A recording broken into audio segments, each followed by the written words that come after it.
Bom dia, Milene. Bom, vamos lá, né? Pessoal, Joana e Milene, vocês devem se lembrar que nas 2 últimas semanas nós ficamos trabalhando a parte de industrialização, certo? Semana passada, na verdade, sim, sábado eu não fui, né? Nas 2 últimas semanas nós trabalhamos essa parte aí de industrialização. O que é que nós temos para hoje? Se vocês forem olhar aí o cronograma da apostila, a gente tem que conversar sobre urbanização. Gama, mas a gente já deu uma pincelada sobre urbanização. Nós já iniciamos um bate-papo, mais no começo do ano, né? Só que agora a gente vai realmente reforçar e fazer os exercícios, tá? Pegar os últimos bizus aí, algumas dicas importantes, e aí a gente já vai partir também para a questão da resolução de questões. Joia? Eu tenho algumas imagens para mostrar para vocês, alguns gráficos, relembrar algumas coisas. Deixa eu só permitir aqui. Revisar algumas coisas, alguns conceitos importantes, e aí depois a gente vai, no final, resolver esses exercícios, então. Bom dia, Ana Luísa. Aí, galera, deixa eu apresentar só a minha tela aqui rapidinho.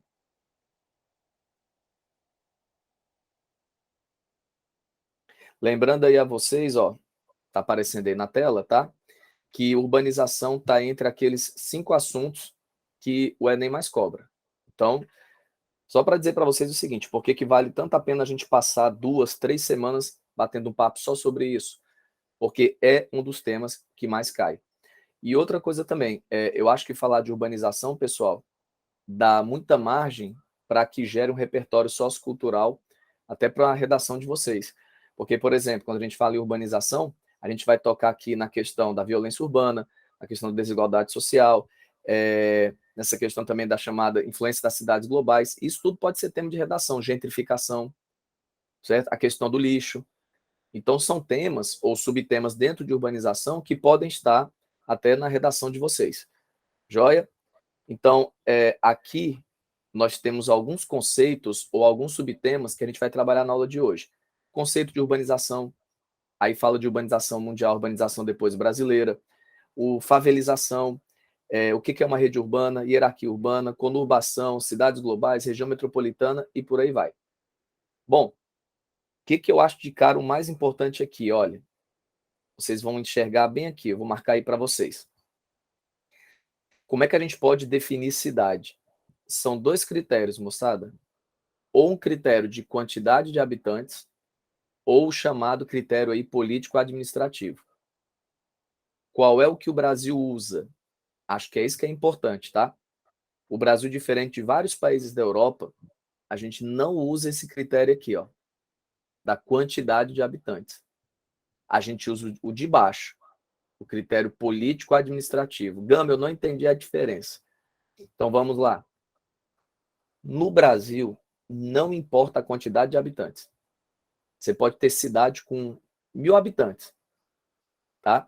Enquanto, por exemplo, alguns países podem exigir, eu só considero cidade se tiver no mínimo 10.000, 20.000 habitantes. O Brasil não é esse caso.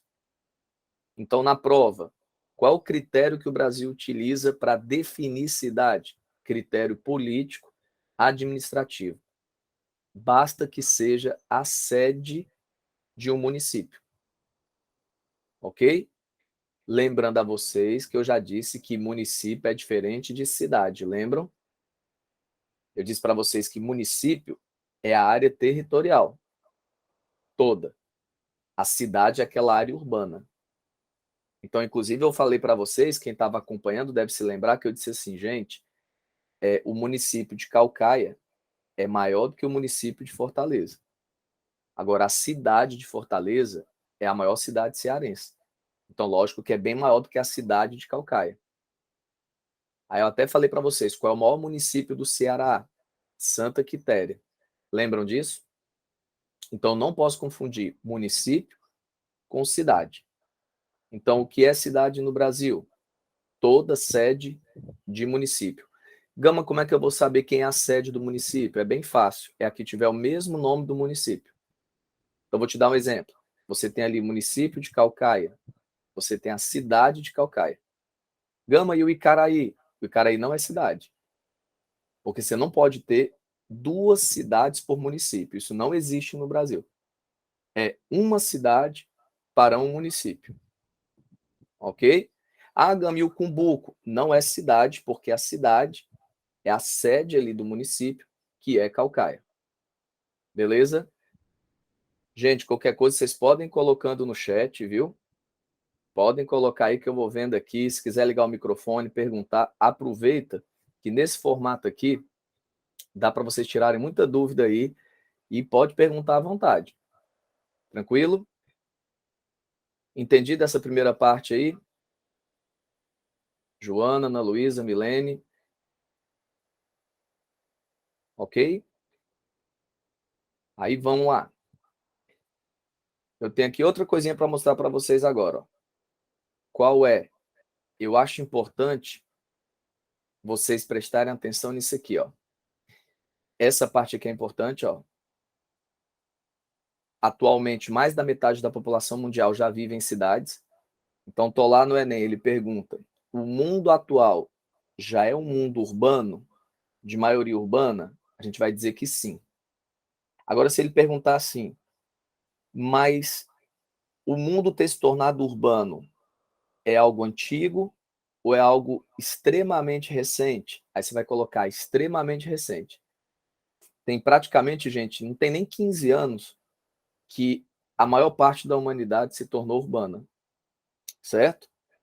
Claro que isso pode variar de país para país. No Brasil, a gente se tornou urbano já na década de 70, em plena ditadura militar. Tá? Então, ali em 1970. Tem países que até hoje ainda são de maioria rural, certo? Como tem países também que podem ter atingido a população urbana, de maioria urbana, já há 30, 40, 50, 60 anos atrás. Mas, assim, a humanidade como um todo, se a gente pegar, assim, mais ou menos os 7, né, já está quase em 8 bilhões aí de habitantes. Essa maior parte só se tornou urbana de 2010, mais ou menos, para cá. Então, é um processo extremamente recente, ok? Então, não esquecer disso. Ó, só para vocês terem uma ideia, ele vai colocar aqui, ó. Existem países que ultrapassam já 90% de urbanização, o Brasil está quase lá. O Brasil tem algo em torno aí de 85%, 86%.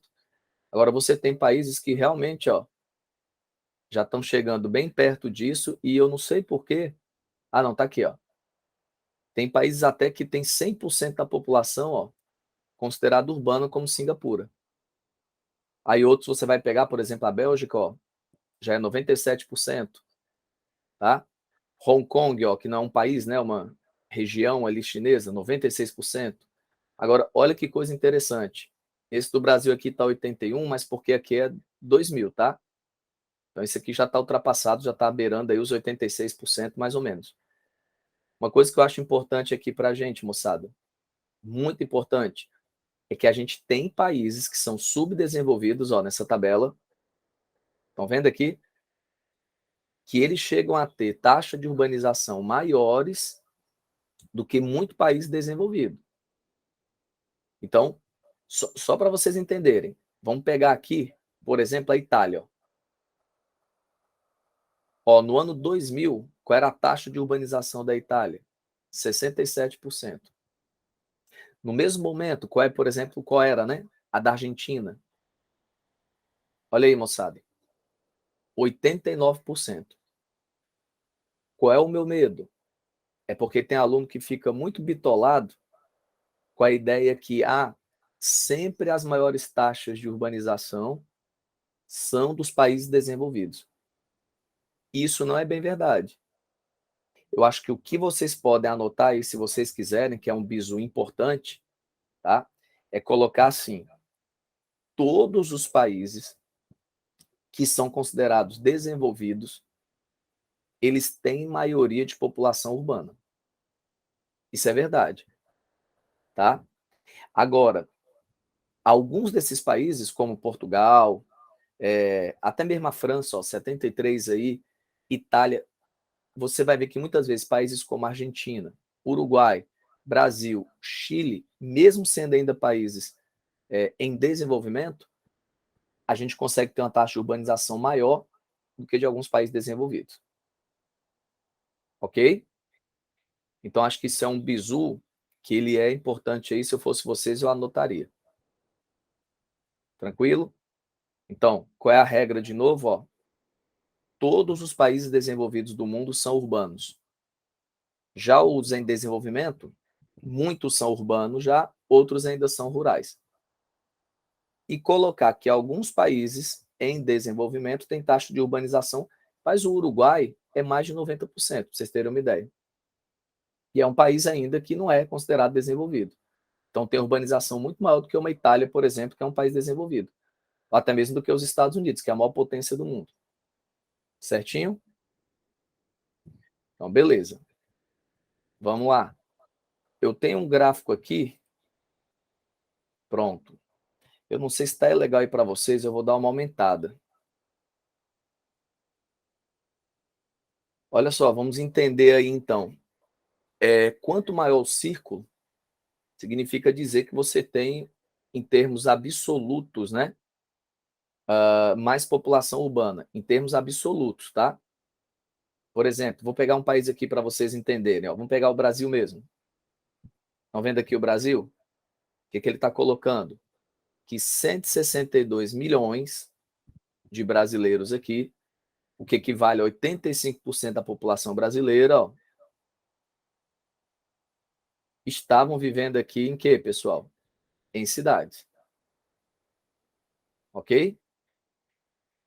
Então, vamos lá. Ó, a gente vai ver que, por exemplo, a Índia aqui, ela ainda tem 29% só de população urbana. Né? 329 aqui. Apesar que tem que ver se isso aqui está bem atualizado, mas acredito que sim, porque o Brasil já está com 85% aqui. Beleza? Aí nós vamos vendo, ó, a taxa de alguns países. Ok? É isso que tem que bater aqui direitinho, ó, porque o Japão está colocando só 66%, mas é bem mais do que isso. Tranquilo? Muito bem.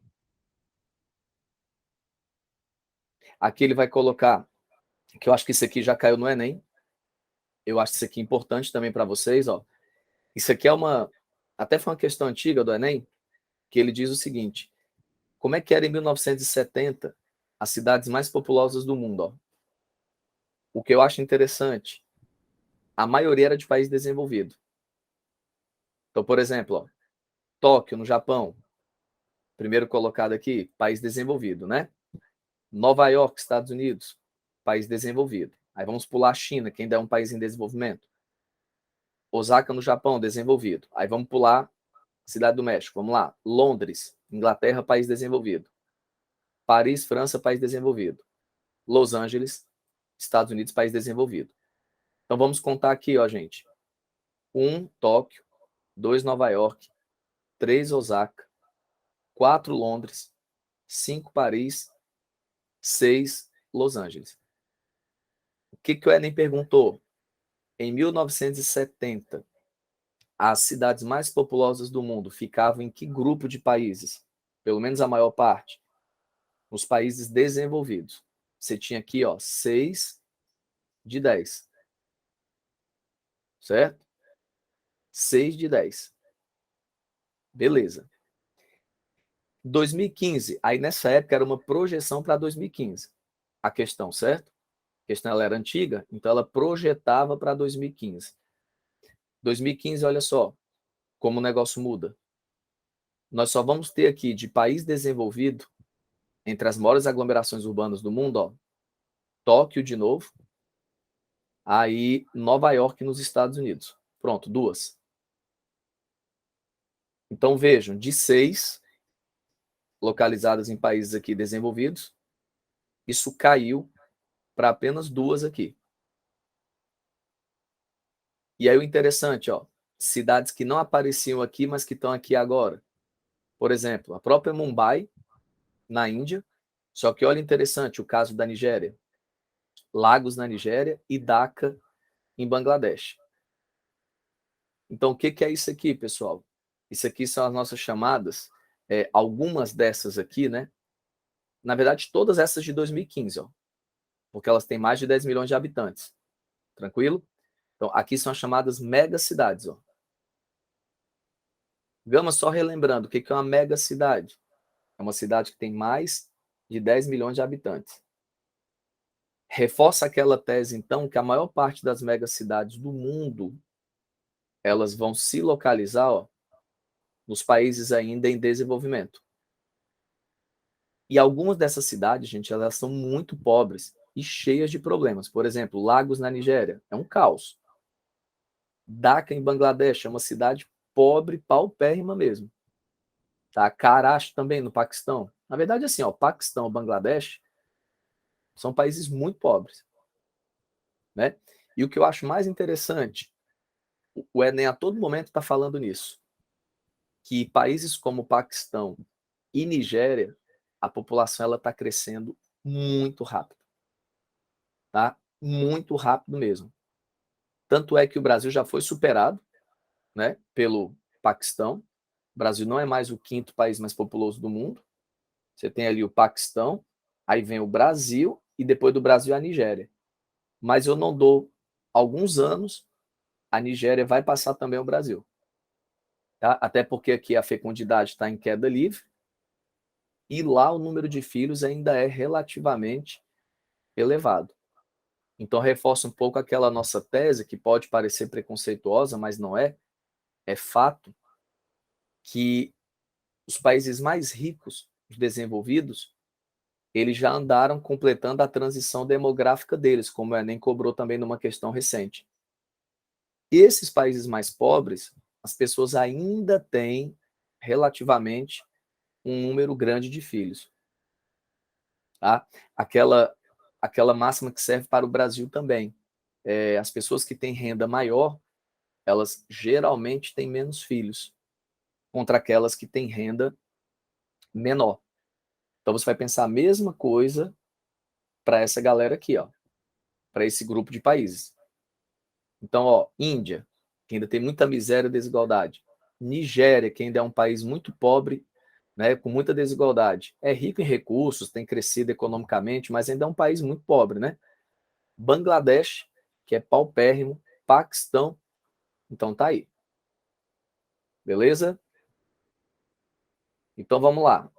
Então, Gama, o outro bizu aqui é que a maior parte das megacidades do mundo, as cidades que têm mais de 10 milhões de habitantes, vou botar até lá no chat, ó. Vamos lá. Maior parte das megacidades do mundo, ok? Aí a gente bota em parênteses 10 milhões aí de habitantes. Então, a maior parte das megacidades do mundo estão nos países, eu vou usar o termo bonito que a ONU gosta, né? Desenvolvimento.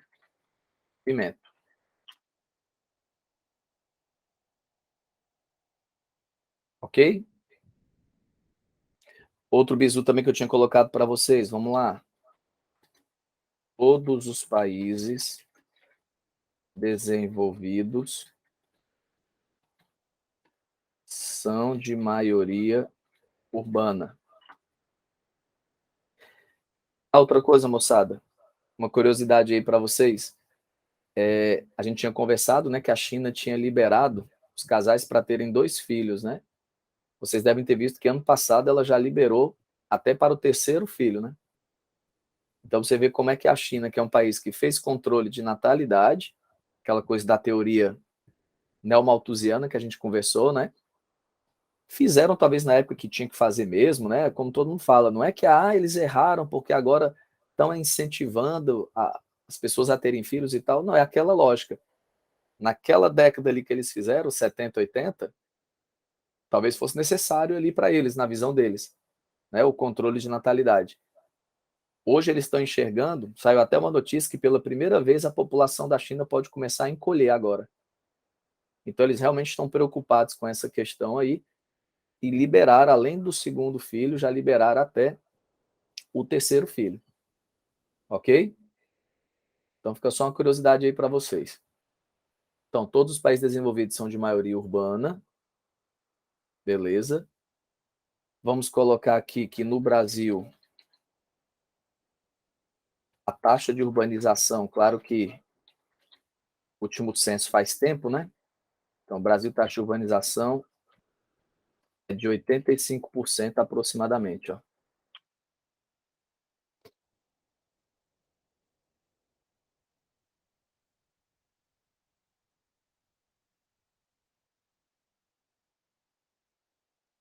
E outra informação importante aí para vocês é colocar essa daqui, gente.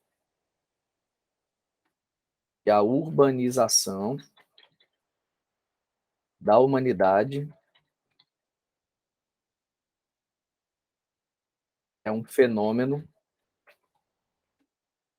relativamente recente.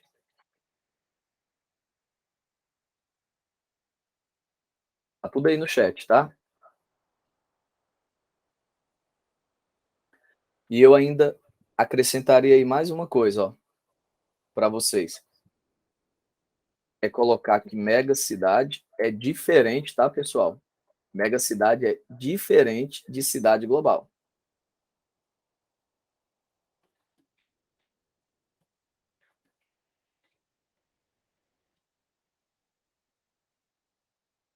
Então, só lembrando, mega cidade tem 10 milhões de habitantes, tem tanto nos desenvolvidos como nos em desenvolvimento, a maior parte está nos em desenvolvimento.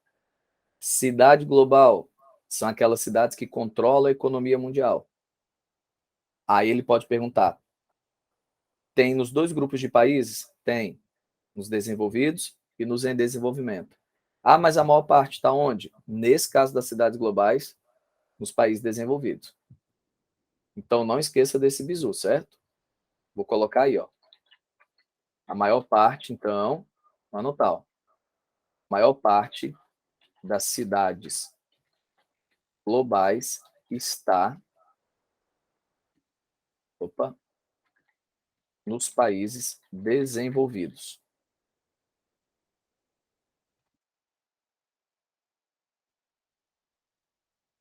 Certinho?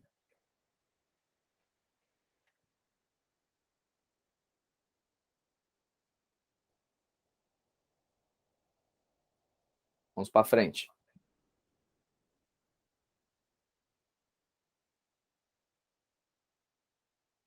Esse gráfico aqui é só para, deixa eu aumentar, para corroborar aí com o que eu tinha falado para vocês. Vamos só interpretar esse gráfico. O importante aqui mesmo não é nem vocês olharem para as colunas azuis, não. É vocês olharem para essa linha tracejada aí, laranja. Essa daqui, ó. O que é que eu acho mais importante? Vai na legenda, ó. Isso aqui é o percentual de população urbana. Aí repara comigo. Cadê os 50%? Tá bem aqui, ó. Onde eu estou passando aí o cursor, ó. Essa aqui é a linha de 50%, certo? Então vejam, ó. A gente só atingiu bem aqui, olha, 50% da população mundial urbana por volta aqui, ó. Próxima a 2010, ó. Estão vendo? Entre 2005 aqui e 2010, ó. Gama, então quer dizer que daqui para baixo, ó. Não, aqui você tinha menos de 50%, ó, de população urbana. Tá? Aí, Gama, qual é a projeção para o futuro? Aí você vai vendo aqui só aumentando, ó, até mais ou menos aqui o ano de 2050. Certo? Ah, aliás, pessoal, uma outra dica importante que eu quero dar para vocês. Eu recebi até aquele, no meu feed, né, de notícias, uma reportagem da BBC que o título era assim: Como a África vai salvar a humanidade? Qual era o lance dessa reportagem? É dizer que realmente, enquanto em quase todos os outros continentes a população tende a diminuir, né, pela queda da fecundidade e tal, aquela coisa toda, na África, até por ser o continente ainda mais pobre do planeta, a população ainda está aumentando muito. Então, eles estão colocando, nessa reportagem da BBC dessa semana, que logo, logo a maior parte da população do mundo ela será africana. É como se, por exemplo, diminuísse muito na América, na Europa nem se fala, né? Mas também na Ásia, Oceania, mas a África continuasse sendo assim um continente fora da curva, né? Um ponto fora da curva. Então, a população aumentando ainda muito, e aí eles colocando, por isso que eu digo para vocês que algumas megacidades, elas tendem a se localizar cada vez mais na Ásia, que é o continente mais populoso hoje do planeta, né? É a Ásia, e também se localizar no futuro na África, porque é onde a população ainda cresce num ritmo relativamente alto quando você compara com outros continentes, né? Então, esse era o título dizendo que a população logo, logo vai começar a diminuir em vários lugares, já está diminuindo, né? Em alguns países, Rússia, Japão, Itália, passa por esses problemas de, às vezes, a morte ser maior do que a natalidade, né? Mas eles colocando, então, que o título era esse, como a África vai salvar o mundo. Então, tende a ser um continente cada vez mais populoso. Hoje, lembrando que o continente mais populoso de todos é a Ásia, tá? É a Ásia. Só estamos colocando que o ritmo que a África cresce, até por ser um continente ainda muito pobre, então a natalidade ainda é relativamente elevada lá, então tende a ser o continente, quem sabe até mais populoso do mundo nas próximas décadas. Certo? Então, beleza. Fica essa dica aí para vocês. Então, voltando aqui para esse gráfico, aí se eu colocasse esse gráfico no Brasil, vamos dar uma olhada aqui, ó. Eu gosto desse daqui. Deixa eu dar uma aumentada aí para a gente. Olha esse gráfico. A linha azul é a população urbana do Brasil, tranquilo? E a laranja, a rural. Aquilo que eu disse para vocês, ó, 1940, eu já tenho aqui a Era Vargas. O que acontece a partir da Era Vargas? O país vai se industrializando cada vez mais. O Brasil também vai se mecanizando no campo. Lembra daquela aula que a gente já teve? Década de 70, bem aqui, ó. Também vai coincidir com aquele evento que nós chamamos de quê, gente? Que o Enem vive cobrando. Chamada Revolução o quê? Revolução Verde. Lembram? Na verdade, a Revolução Verde ela é um processo pós-Segunda Guerra. 1950, em um grupo de países, principalmente os desenvolvidos, e em alguns países em desenvolvimento, como no Brasil, chegou para valer a partir da década de 70. Gama, o que, tem a ver Revolução Verde com a aula de urbanização? Tudo. Porque se uma das características da Revolução Verde era a mecanização da agricultura, uma das características, tá? Essa mecanização, ela vai acelerar o êxodo rural. E outra coisa, uma outra característica também da Revolução Verde, gente, foi o aumento da concentração de terras, que o Enem vive cobrando.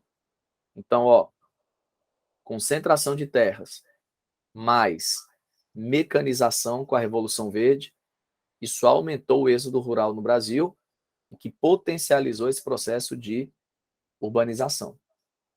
Então, vou lá para o chat para fazer umas 3 informações importantes aí para vocês anotarem. Ó. Primeira delas, vamos colocar assim, ó. O processo de urbanização no Brasil ganha força com Vargas.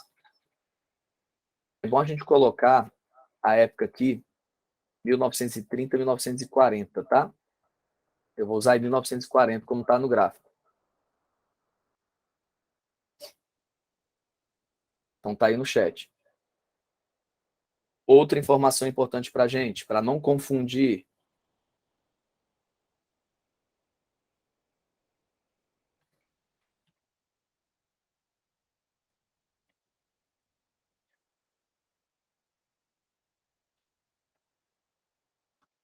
Ó, o Brasil se torna urbano apenas na década de 1970. Para aqui a apresentação rapidinho. Eu não quero ninguém aí confundindo, viu, Joana, Milene, Ana Luísa? Não confundam o processo de urbanização no Brasil ter iniciado ainda na década de 30, 40, com Vargas, com o fato do Brasil ter se tornado urbano pela primeira vez só na década de 70. Então, o processo de urbanização ele começa um pouquinho lá atrás. Mas o Brasil ter a maior parte da população vivendo em cidades Só década de 70, em plena ditadura militar. Ok? Gama aquela informação da Revolução Verde, vamos lá? Então a gente vai colocar aqui, ó, fatores que favoreceram a urbanização no Brasil. Então vamos lá.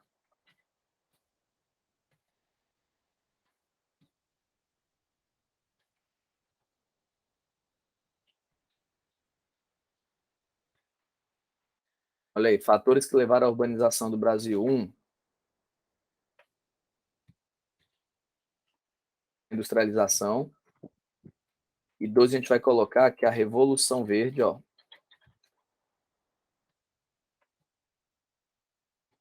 com mecanização e concentração fundiária.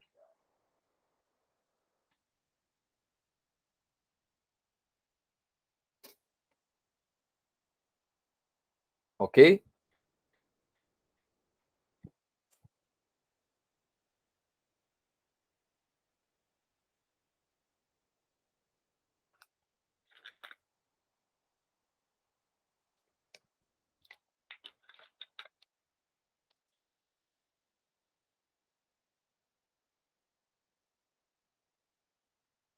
Vamos? Então vamos lá, moçada. Vou apresentar aqui de novo.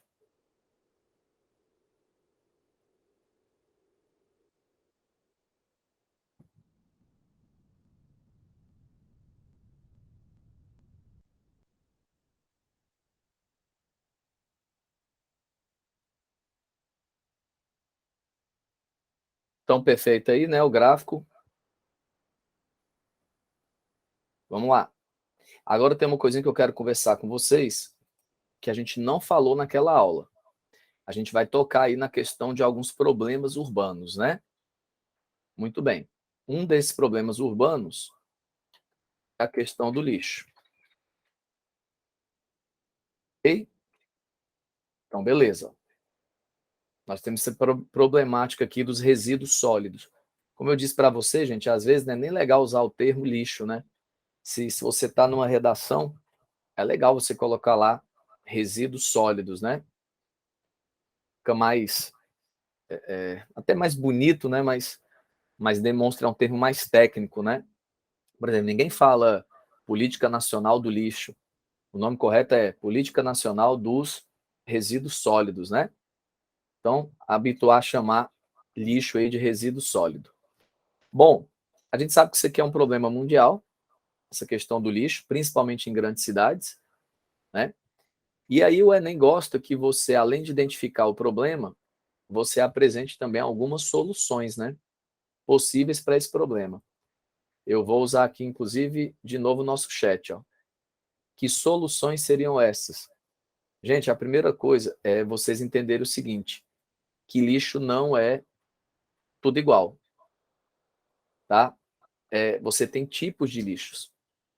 Então, para cada tipo de lixo, de repente você pode usar uma solução melhor, um destino melhor para ele. Então, eu vou explicar melhor para vocês. Vamos pegar um tipo de lixo que, inclusive, estava na última prova agora do Enem. Na última mesmo, tá? Não sei se vocês vão lembrar dessa questão.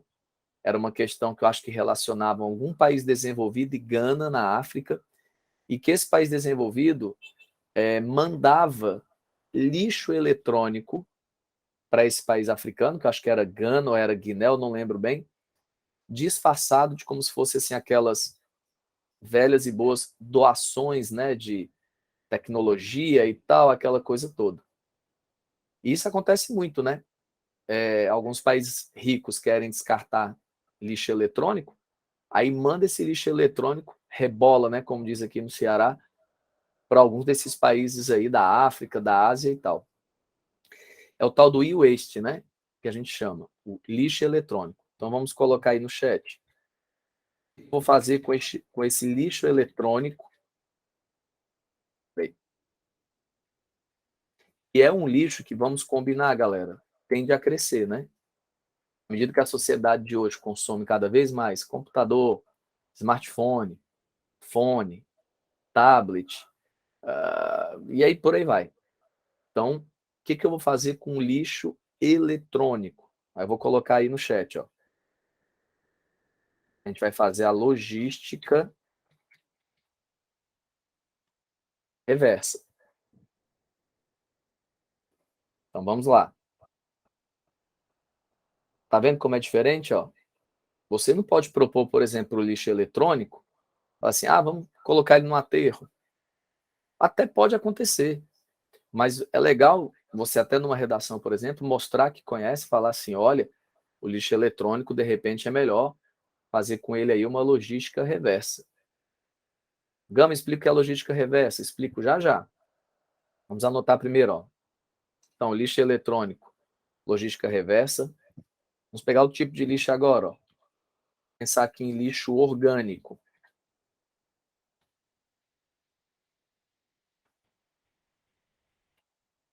Então, lixo orgânico, o que a gente vai fazer com ele, pessoal? A gente pode fazer compostagem.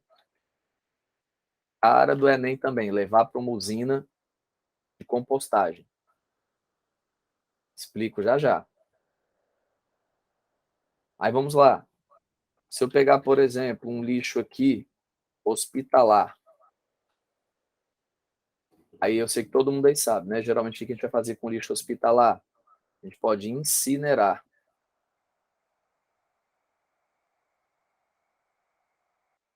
Então, lixo hospitalar aí, de repente, é interessante queimar por conta dos contaminantes, né? Beleza. Aí vamos pensar aqui num lixo ou num resíduo sólido, que é o nome mais bonito, inorgânico. Aí a gente pode pensar na ideia realmente da reciclagem.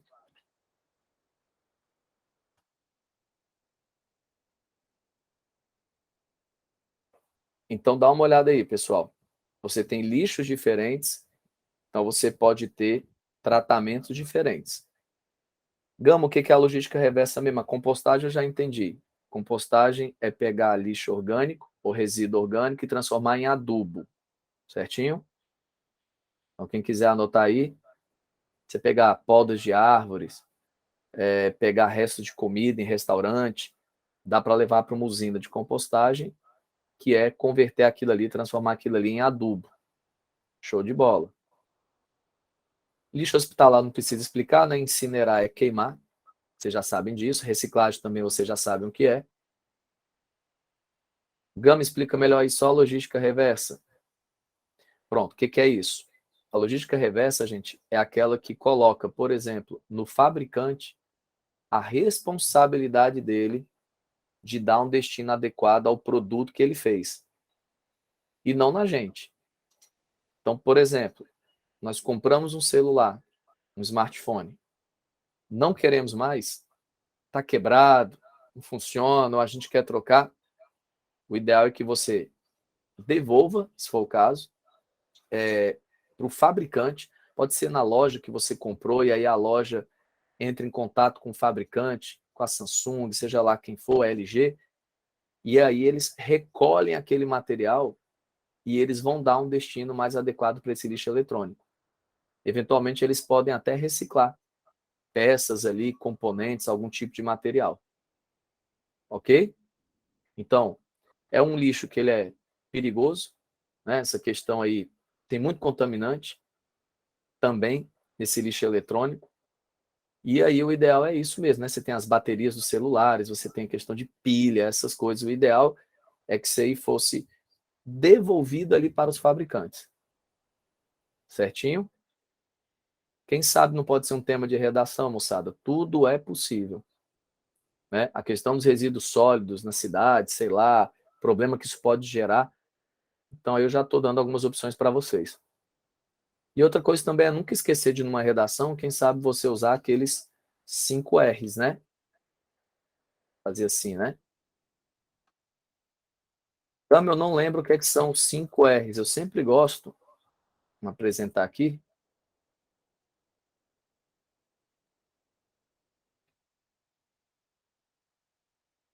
Está aparecendo aí para vocês os 5 R's da sustentabilidade, né? Vamos pegar esse primeiro aqui mesmo.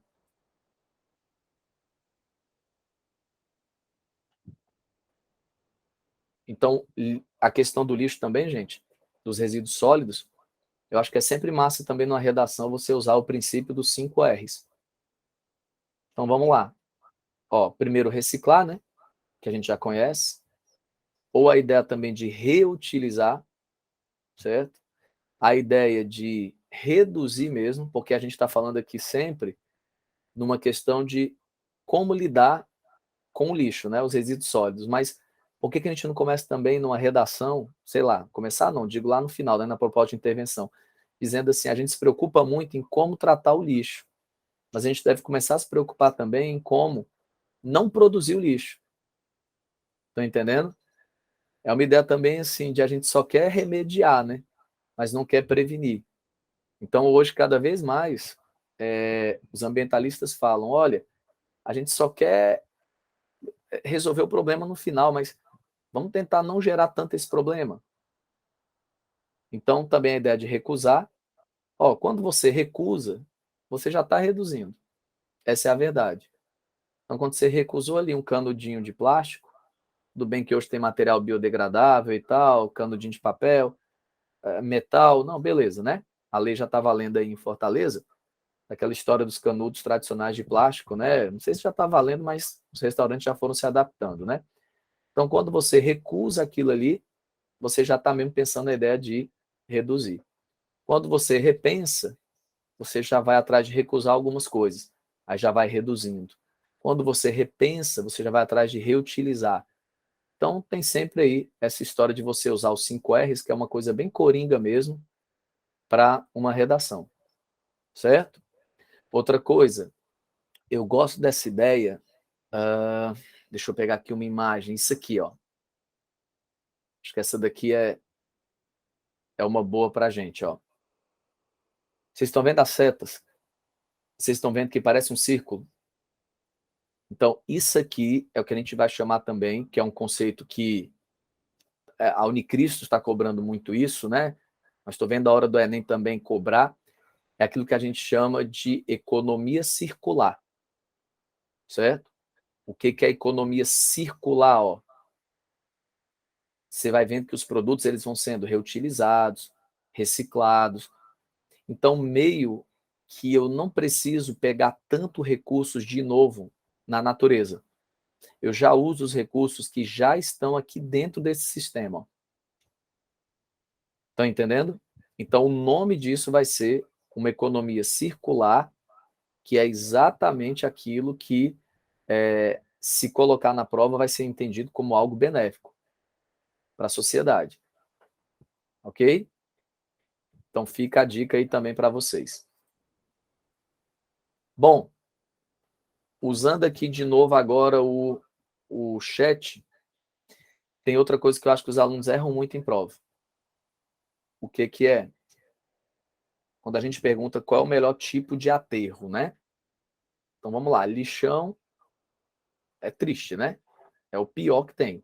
Aliás, a lei brasileira já foi prorrogada várias vezes aí da política nacional, né? Dos resíduos sólidos, o prazo que foi dado aos prefeitos. Primeira dica, então, aí, a gente está falando de cidade, né? De urbanização.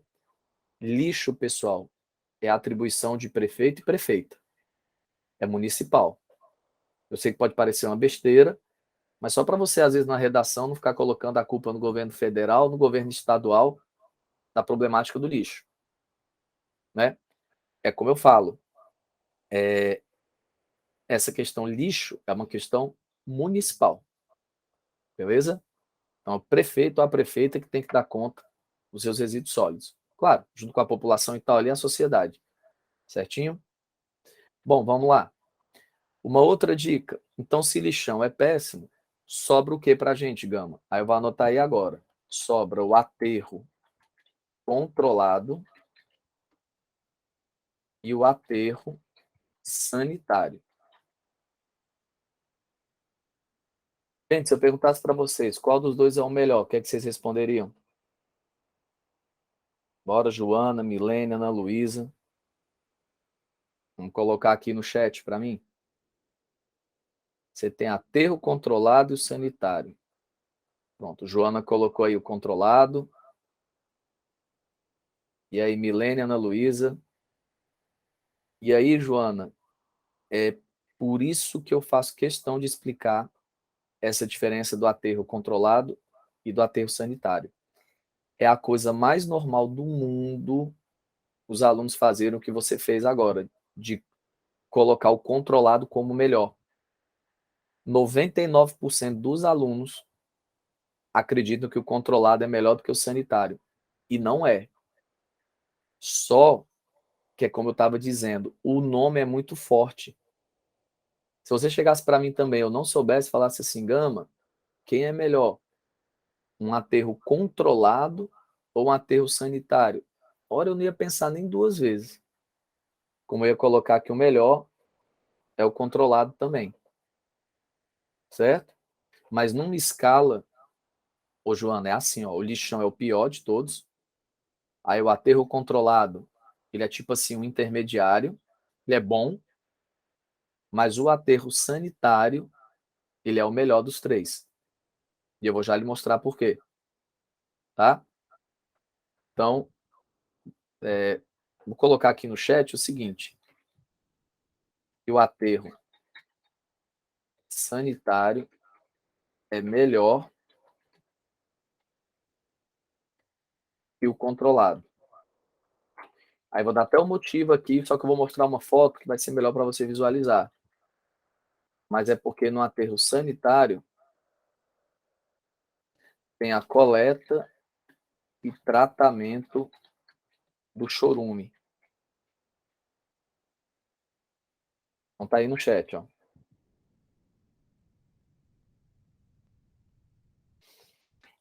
Aí mostrando a imagem fica mais fácil de entender. Vou pegar aqui.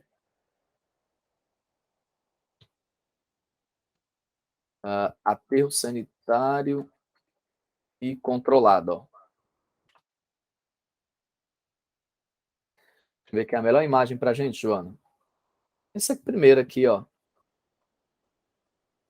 Ou então até esse daqui, que acho que tem logo os dois, ó. Pronto.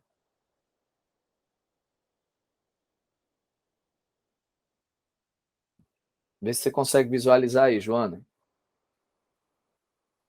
Ó, esse da esquerda aqui, tá? Você tá vendo o chorume bem aqui, ó. As setinhas. E o chorume, ele tá indo pro lençol freático, ó. Ok? Nesse aqui, ó. Nesse daqui, você tem uma manta de PVC e argila no fundo. Esse aqui é um aterro sanitário, propriamente dito, ó.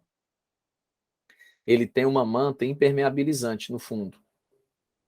Então, o chorume, ó, ele é levado aqui para uma unidade de tratamento de chorume. Certo? Pegar aqui uma outra imagem. Ó, um aterro controlado, ó. Aqui é lixão, né? Pronto, vou mostrar os três com essa imagem aqui. Vamos dar uma olhada. Ó, lixão é terrível, né? Lixão aqui a céu aberto. Então você tem aí odores, você tem aí proliferação de doenças, própria dengue também, porque vai acumular água em reservatórios aí.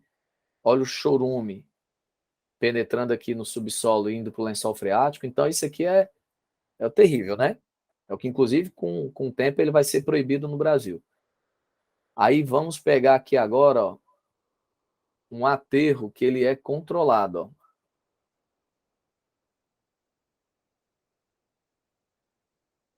Pronto. Olha aqui, Joana. Esse é um aterro controlado, ó. Ele não tá lá o lixão a céu aberto, ó. Ele foi colocado uma camada em cima, né, ó, uma cobertura com terra e grama.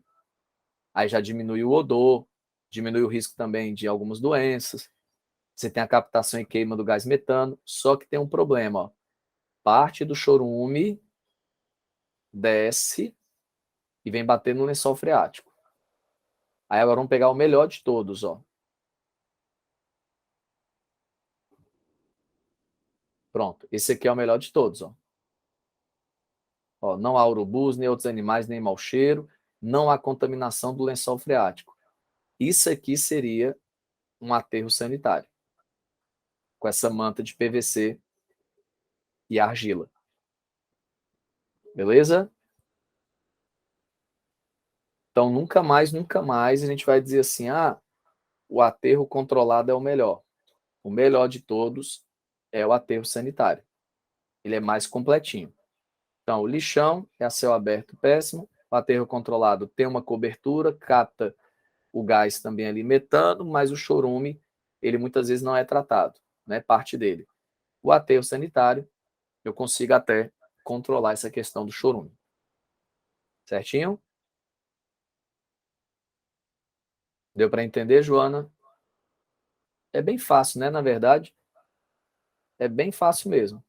É só porque o termo, o nome controlado, ele realmente leva a gente a imaginar que ele é melhor do que o sanitário, não tem para onde correr, né?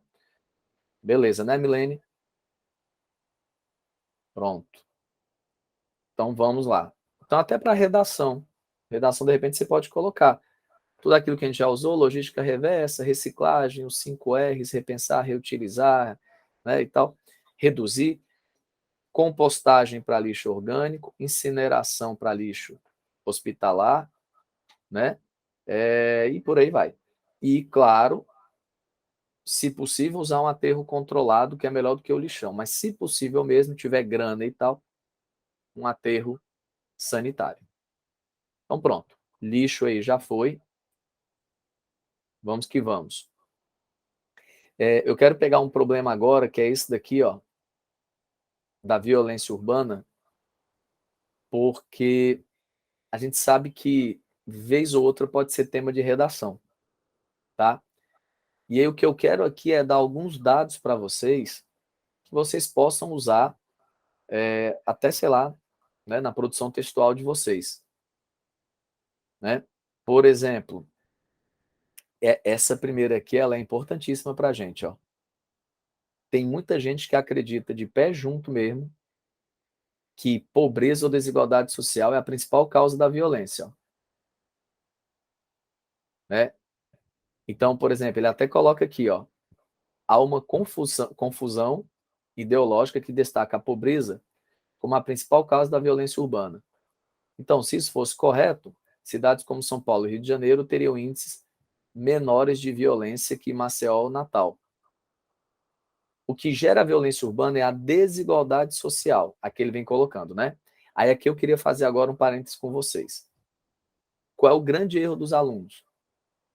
Se você perguntar assim para eles, quais são as cidades mais violentas do país, das capitais? Tem duas maneiras de vocês responderem isso, né? A primeira delas é assim, a gente está falando em termos absolutos ou a gente está falando em termos relativos? Porque assim, o ideal, quando a gente está falando de violência, por exemplo, homicídios, tá? Assassinatos, o ideal é que a gente não olhe para o dado absoluto. O ideal é que a gente olhe para o dado relativo. Vou dar um exemplo. São 27 capitais no Brasil, né? Porque você tem aí 26 de estados, mais Brasília, que é a capital do Distrito Federal, então você tem 27 capitais. Gente, quase sempre a menos violenta em homicídios, em termos proporcionais, é São Paulo. Então veja, se você for pegar no ranking, as primeiras colocadas, elas são praticamente de duas regiões. Quais são? Que é até um dado bom para vocês usarem na redação. Quais são as duas regiões do Brasil que têm as capitais mais violentas? Vamos lá, Sudeste, Sul, Sudeste, Nordeste, Nordeste, Centro-Oeste. Quais são as duas regiões com os maiores índices de violência? Estamos falando sobretudo da questão de homicídios. Eu vou colocar aqui no chat, ó. Então, região Norte e Nordeste, ó. Exatamente, Milene. Eu posso provar isso para você, Milene. Mostrando agora na imagem, ó. Vamos pegar aqui capitais mais homicídios Brasil. Vamos puxar aqui tipo um ranking. Eu tinha visto um, acho que é esse daqui mesmo. Ó, olha que interessante. Deixa eu aumentar aí, né? Ó, já tem um dado aqui de cara, que tá até grifado aí para vocês. Ó. Olha só, entre as capitais, Salvador, então Nordeste, ó, é a que possui a maior taxa de mortes violentas. Aí depois quem é? Fortaleza, nossa cidade aqui. Depois Macapá e depois Rio Branco. Então veja, as 4 primeiras, 2 no Nordeste, as 2 primeiras, e a terceira e a quarta região Norte. Agora, gente, quais são as 3 capitais menos violentas aí de homicídio? São Paulo, é a que tem a menor taxa, ó, 9,5. Depois Belo Horizonte e, por incrível que pareça, contra tudo e contra todos, o Rio de Janeiro. Aí você vai dizer assim para mim, Gama, mas não pode. Eu ligo a TV, tá lá direto. É chacina, é não sei o que no Rio e tal. Só que, gente, é aquilo que eu sempre digo. Vamos pegar o caso de São Paulo. São Paulo é uma cidade que tem 11 milhões de habitantes. Por mais que no final de semana, vamos dar aqui só uma hipótese, tá? Não é isso que acontece não, mas é só um dado hipotético. Vamos supor que em São Paulo você tenha, no final de semana, 200 mortos, assassinados, tá? Aí em Fortaleza você tenha 100, a metade. Aí você vai dizer assim, quem é mais violento? Aí você vai dizer, ó, se for em termos absolutos, de fato São Paulo ali foram assassinados 200 no final de semana. Fortaleza a metade. Só que Fortaleza tem 2 milhões e meio. São Paulo tem 11 milhões. Na hora que você vai fazer o dado por cada grupo de 100 mil habitantes, que é o que geralmente se faz, você vai ver que em termos proporcionais, São Paulo é bem menos violento do que Fortaleza. Tá?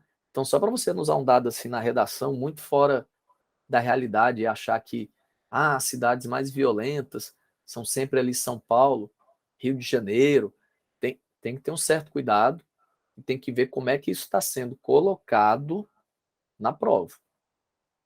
Ok? Eu acho que essa não é a reportagem que eu queria, não. Essa é boa, muito. Ah, não, tá. É essa mesmo. Pronto, que tem aqui o gráfico. Ó. Deixa eu aumentar aí para vocês, espera aí. Então, vocês estão vendo como geralmente é feita essa questão dos homicídios? É usada para cada grupo ó, de 100 mil habitantes.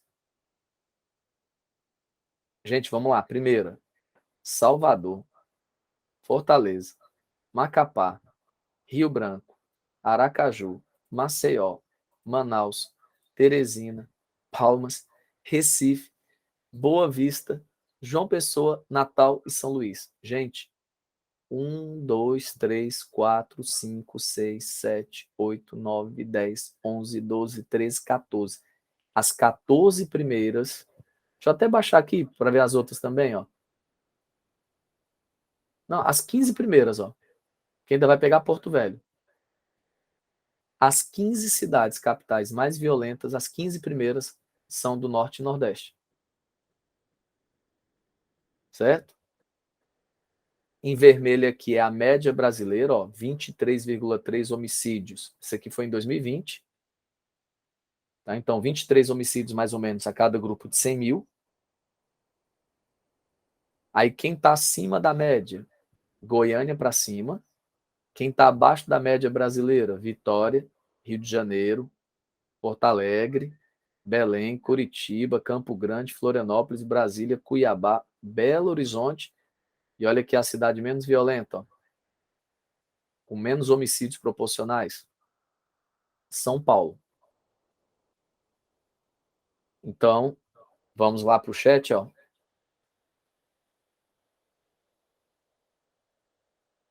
Ah, Milênio, eu não tinha visto. Agora que eu vi está proporcional ao número de pessoas, deve ser dessa questão da violência, né? Você está colocando. Que é como tem que ser feito. E só um dado, Milene, importante para a gente. Eu sei que não tem um número ideal, o ideal seria zero. É ninguém ter sido assassinado. Óbvio, né? Mas assim, tem um número que a gente usa como uma referência, não é nem a gente não, é a Organização Mundial da Saúde. Ela usa um dado que é esse que eu vou colocar no chat, ó. Até, não é que tá bom, mas é assim, é o teto mesmo, é assim, o que dá ainda para tolerar, entre aspas, é até 10 homicídios por 100 mil. Coloquei no chat, ó. Veja, São Paulo que tem 9,5 ali, não é que tá bom, mas, por exemplo, tá até abaixo daquilo que o OMS usa como, assim, é o sinal de alerta mesmo. Mais do que 10 homicídios, eles falam até em epidemia de assassinato. Olha o termo que a Organização Mundial da Saúde usa. Que países, localidades, cidades, capitais, que têm mais de 10 homicídios a cada 100 mil, você está vivendo uma epidemia de assassinatos. Olha como essa expressão ela é forte. Aí você pega Salvador e Fortaleza, tá 50, 40 homicídios. Gama, quanto é de país desenvolvido? Às vezes é 5, 2 homicídios a cada 100 mil habitantes. Não, e aí, Milene, é assim, a gente está falando de capital. Na prova, numa redação, Milene, eu posso inclusive dizer que as cidades com os maiores índices de homicídios do Brasil não são as capitais. Eu vou dar uma cidade para vocês que é vizinha que a gente, que ela é mais violenta do que Fortaleza. Duas, né? Quem é que arrisca aí? Aqui da nossa região metropolitana. Tem uma que, minha Nossa Senhora, eu vou já puxar aqui, acho que já chegou a ter 110 homicídios por 100 mil. Olha que absurdo. Vocês sabem que Calcaia, né, é muito violenta, mas a cidade de Maracanaú é impressionante. Deixa eu ver se eu consigo aqui apresentar a tela e aí mostrar para vocês aqui e colocar aqui homicídios.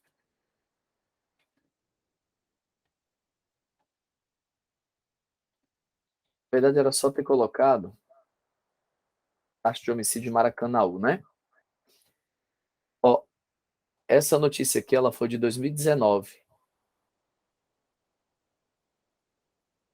Olha que absurdo aí, Milene. Olha que absurdo, gente, do G1. Maracanaú é a cidade com maior índice de homicídios no Brasil, aponta estudo.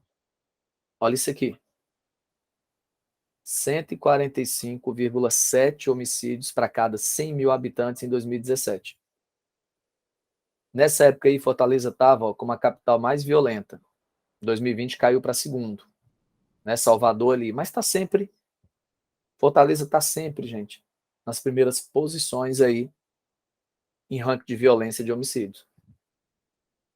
Agora, se a gente acha Fortaleza muito, com 40, 50 homicídios, o que falar de Maracanaú, que é quase 3 vezes? Aí, Milene, você pensa assim, se a OMS fala que 10 é o limite do aceitável, você imagine aí 14 vezes mais. É Maracanaú. 14 vezes. Certo? Então tá aí. E outra cidade que é super violenta, por isso que eu digo para vocês que algumas cidades do interior, não só do Ceará, mas que não sejam capitais, eles são até mais violentas. Tem uma cidade que é muito conhecida, Altamira, no Pará. É outra cidade também, ó. Nas últimas décadas, Parará, ó, os homicídios pularam de 11 por 100 mil até 2017, quando eles atingiram 135. Ok? Aí a mesma coisa aqui, ó.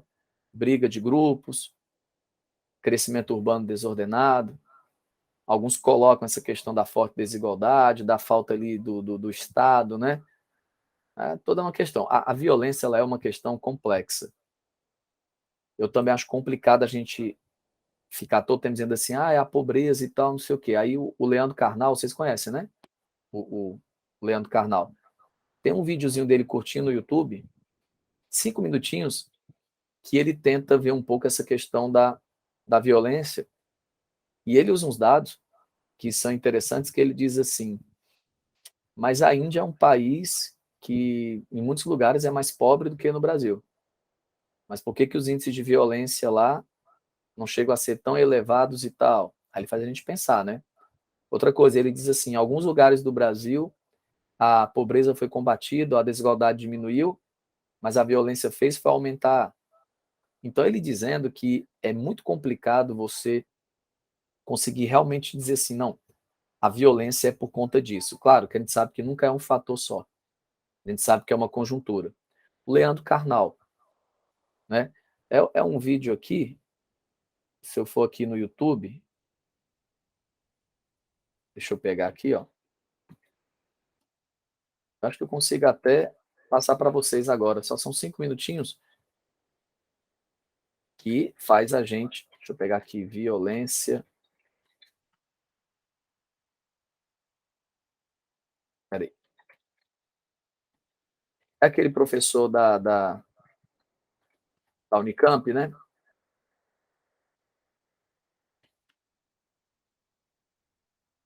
Ó, deixa eu só deixar ele aqui no ponto.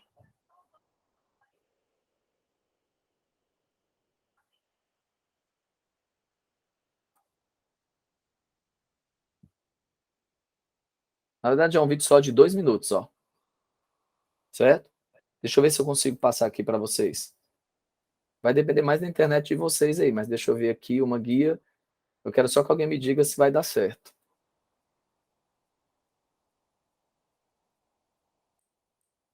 Tá aparecendo aí, Joana?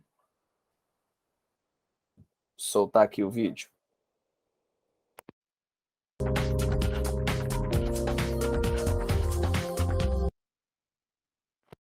Deu certo aí? Saiu o som também? Deu, né? Então vou passar aí, são 2 minutinhos, ó, tudo certo, pronto, vamos lá.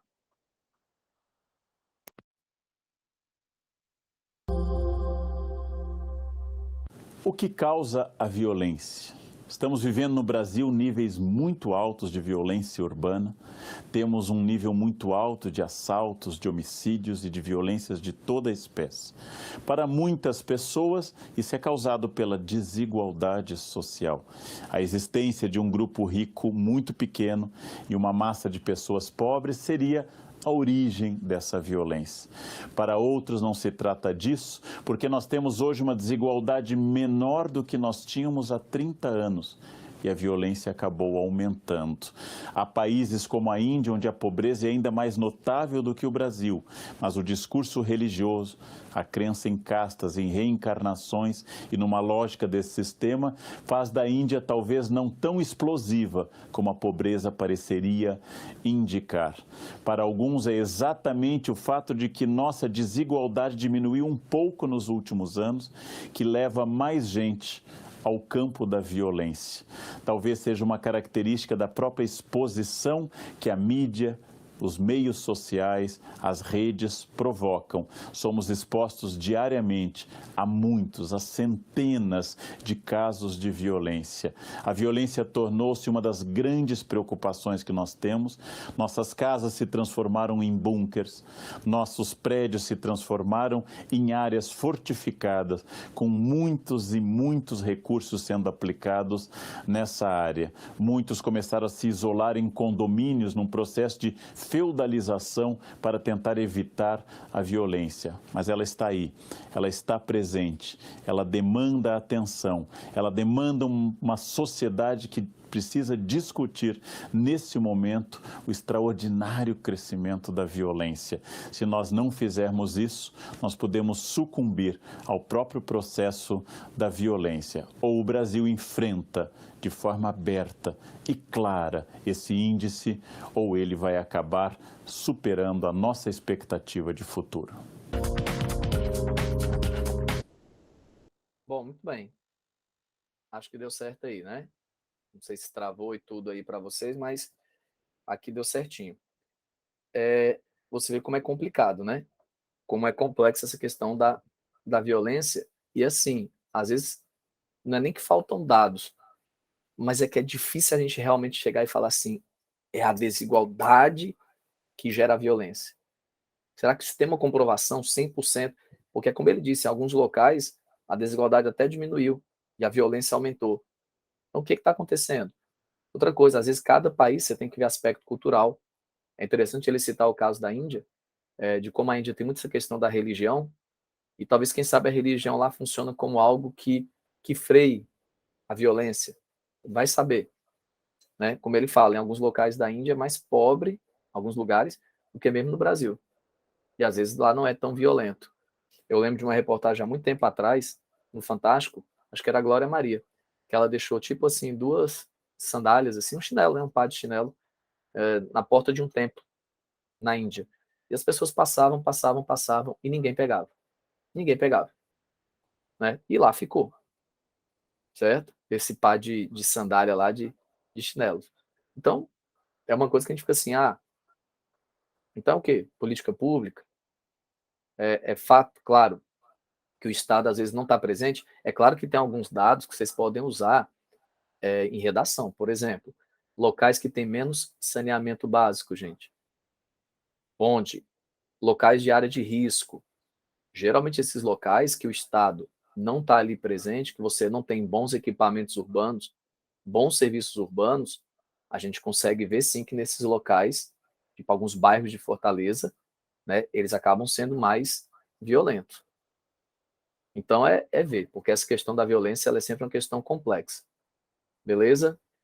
Então fica a dica aí para vocês, algumas informações.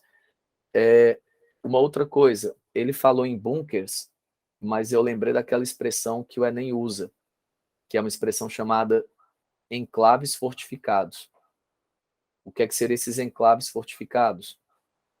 São esses condomínios que a gente vê hoje em Fortaleza, com câmera, cerca elétrica, tudo ali é o que a gente chama na prova do Enem de enclaves fortificados. É uma maneira que a população tende a tentar fugir da violência ali, se isolando em condomínios, tá? Em determinados bairros, Alphaville da vida. Não é só a população também de alta renda demais, não, gente. Às vezes você vai num apartamento mais simples, mas já está lá.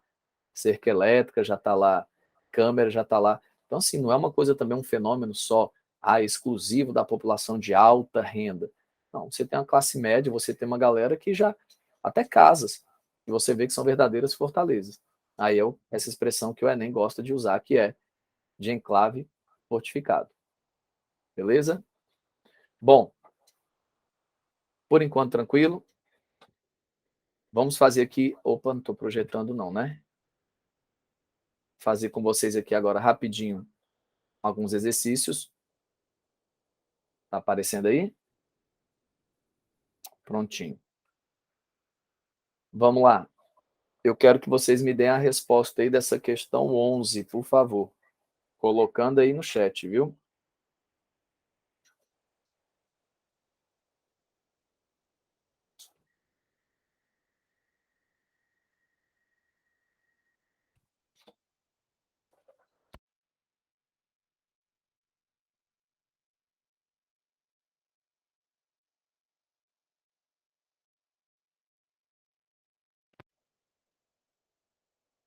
Eu não lembro se a gente conversou sobre isso, mas é algo que está caindo demais nas provas, esse conceito aí.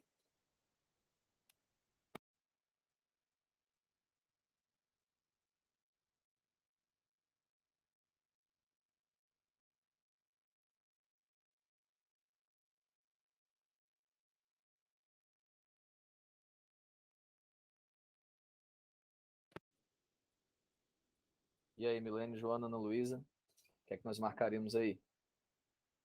Milene foi na B. E aí, Joana? É aquele conceito, né, o Milene, Joana, de gentrificação. Perfeito, então. Como eu disse para vocês, como isso tem caído muito na FUVEST, na Unicamp, E até essa prova aí é o quê? Federal do Rio Grande do Sul, né? Eu tô vendo a hora também do Enem cobrar isso da gente, tá? Então aqui realmente é o fenômeno da gentrificação, né? O que é a gentrificação mesmo? É quando um bairro ali vai ficando cada vez mais elitizado, vai sofrendo uma valorização imobiliária. Às vezes o bairro estava até meio que abandonado, aí tinha uma galera de mais baixa renda, aquela coisa toda. Aí a especulação imobiliária começou o poder público também, né? Pode ter feito alguma coisa naquele local, pode ter construído, sei lá, como ia ter o aquário ali, né? De Fortaleza, que agora morreu, né? Mas ia ter o aquário ali próximo à comunidade do Poço da Draga. É uma comunidade mais pobre que tem ali perto do Centro Cultural Dragão do Mar. O que é que muita gente já falava? E se aquele aquário fosse concluído, a tendência era recuperarem aquela área ali e com o tempo sofrer um processo, quem sabe, de gentrificação. Aí os moradores mais antigos, realmente, eles vão meio que sendo substituídos, ó, como ele fala aqui, ó, eles vão sendo substituídos por moradores com maior poder aquisitivo, o que resulta, no final, na elitização. Então, o nome desse processo, gentrificação. Eu acho que aqui eles digitaram errado. Eu acho que aqui eles queriam colocar conurbação, que a gente já viu que é o encontro físico entre duas ou mais cidades. Ok? Então, acho que realmente aqui saiu, foi digitado errado, mas é outro conceito que é importante para a gente, esse conceito de conurbação, encontro físico, certo? Entre duas ou mais cidades. Eu queria só que a gente tentasse fazer essa 9 aqui da Unesp agora. E aí a gente vai encerrando com ela. Vamos lá.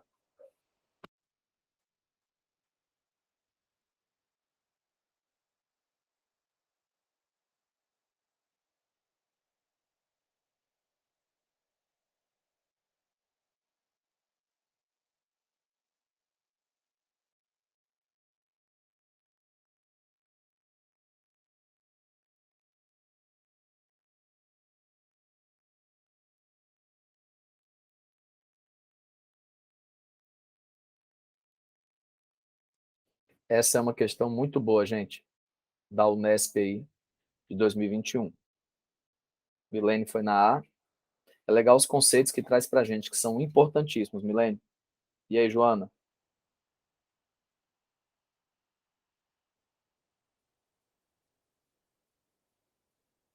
Que aqui, Milene, ó, Joana também na A.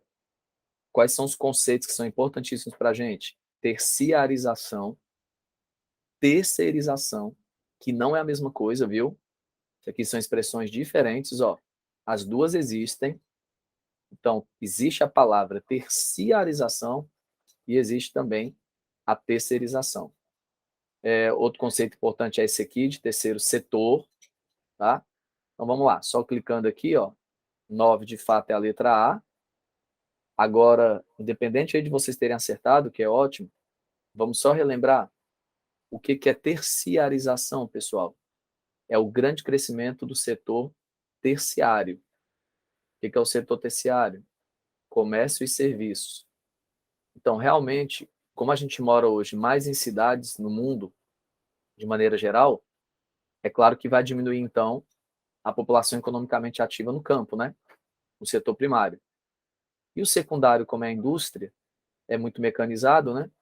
Então, há uma tendência realmente do mundo, e o Brasil já é assim, ele ser um mundo cada vez mais terciarizado, tá? De ter um processo de terciarização. Gamo, que é a terceirização, é você delegar para uma outra empresa para fazer alguma coisa para você. Aquela história da terceirização, ok? E só uma dica, alguém sabe o que é terceiro setor, para a gente poder encerrar a aula? Esse terceiro setor aqui não é o setor terciário que eu acabei de falar, comércio e serviços. A expressão terceiro setor se refere a quê, pessoal? Deixa eu ir aí para o chat. Vocês lembram? Eu vou anotar aí no chat, ó. Existe o primeiro setor. O que é o primeiro setor? Não é aquele setor primário, viu? Da agricultura, pecuária e extrativismo. Isso aqui é outra coisa, ó. Então, primeiro setor é o público, ou seja, é o Estado.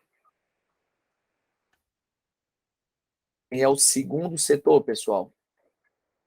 É só usar uma lógica. Se o primeiro é o público, é o segundo setor, é o privado. E aí, se o primeiro setor é o público, o segundo é o privado, quem vai ser esse terceiro setor aí da questão? Milene, Ana Luísa, Joana. Terceiro setor é aquilo que nós vamos chamar de filantropia, são as ONGs, as fundações,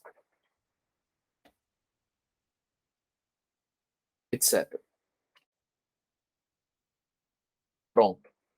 Então, isso é importantíssimo para vocês. Ó.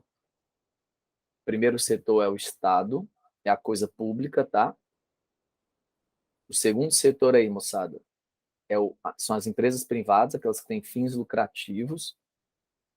E o terceiro setor é a filantropia, as ONGs, é aquilo que nem é o Estado, mas também não é empresa privada com fins lucrativos. Gama, eu estava confundindo isso aqui com setores da economia. Ali é outra história, ó. Setores da economia, que aí é o setor primário, né? Aí você tem o setor secundário e você tem o terciário. Aí quem é o primário? Agricultura, pecuária e extrativismo. Quem é o secundário? Indústria. Quem é o terciário? Comércio e serviço. Então, pelo amor de Deus, para a gente encerrar a aula, não confundam o terceiro setor lá em cima com o setor terciário da economia aí embaixo. Ficou claro?